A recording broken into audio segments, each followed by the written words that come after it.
So today we're in London hanging out with Anish Bhatt. Anish is the man behind Watch Anish, the global blog with over 1.5 million Instagram followers. Over the years, his posts have generated a massive online following amongst watch enthusiasts, car enthusiasts, and fashion enthusiasts alike. About my relationship with watches, it was maybe the age of like 18, let's say, where like you start changing from like an adolescent into a man as such. I remember I was like 8 years old and Timex had just come out with this Indiglo watch, which was like the first time I'd seen a watch with like a button that you press and the whole screen illuminates. Whereas before it was like Casio and it had this little yellow light in the corner, but it was so cool. And I said to my grandma, look, I really want one. And she bought me one. And then that I remember being my first kind of watch. As I grew older and as I got to like, maybe like 18 years old, I kind of started finding that interest again. I started saving like what little money I could. I mean, I was only working like a normal job. I used to work in fashion, so a moderate salary, and I would save what I could, and every year or every year and a half, like buy a watch. I think it was something of that mix that gave me the idea to talk about it in blog format back then. The idea behind what I wanted to do was I wanted to communicate to a wider group of people that maybe have a passing interest, and to get them to feel the way I do about watches. Once you start collecting, it's like you cannot stop. You buy one, you're already thinking about the next 4. You buy those 4 and you're already thinking about the next 16. So a watch is one of the few things that you can use to express yourself. There's a certain feeling that you get, and it's hard to describe until you actually put on a watch that you really love. It's the weight of it, it's the way that it opens conversations with people, you know? It's like crazy, you know, you'll be sitting in a bar or a library or somewhere and someone else that also knows watches will come to you and say, hey, that's a Richard Mille, that's a really cool watch. What does that watch help you to say about yourself?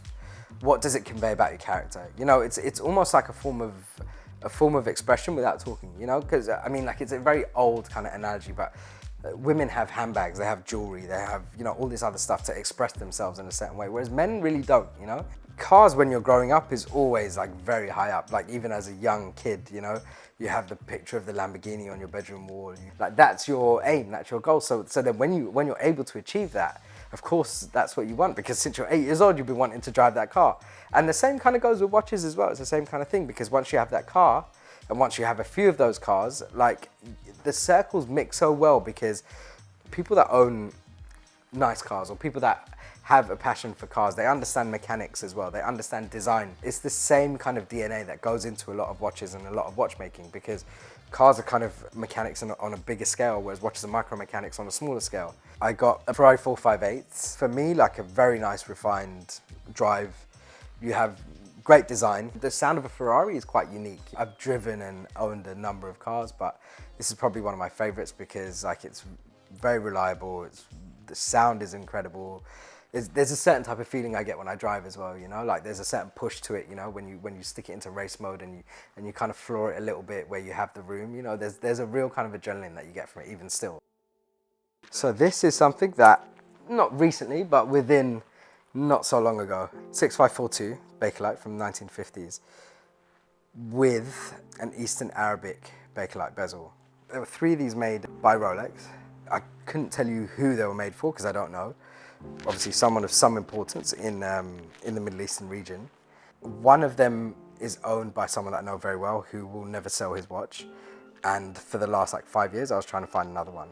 And there are a few that are not completely legit where the bezel has been made up. And to be honest, the whole value in this watch, 90% of the value is in the bezel. So I had come across a couple where they weren't correct and so on. And with vintage, as you know, especially with something that's quite important, it's very difficult to find and be able to ascertain like the legitimacy of something, especially when you're talking like such big money.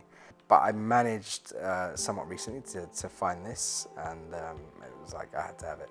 This is one that was made by a brand called Louis Monet, who specialize in kind of their dial work really, because they use different things from like meteorites and really odd kind of materials and stones to make their dial. So it's a flying tourbillon with a lapis lazuli dial, reminiscent of like the old Rolexes again and kind of the old vintage watches. I mean, I remember having IWCs and a few other brands with lapis dials, and I was always fascinated by that blue with little bits of gold inside it. And they made this for me. It took them about, I think it was close to a year with all the design and all the kind of elements to it. They added my logo at the top and even on the inside of the deployment clasp as well, kind of at the top of the clasp.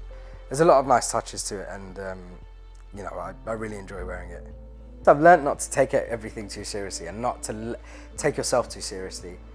And I feel like that's kind of a bit of the poison of this industry, is that it does take itself too seriously.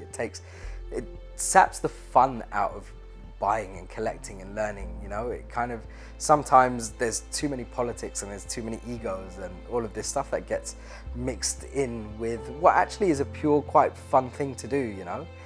The hunt for a particular watch, or like the discovery of finding, you know, like you've gone on holiday to like Hawaii or somewhere and you found like a watch that you never knew existed. That kind of cool emotional moment, you know, like there's a lot of politics behind the watch industry, which I think kind of takes that fun out of collecting watches, and I wish it would be less about the seriousness and more about the fun.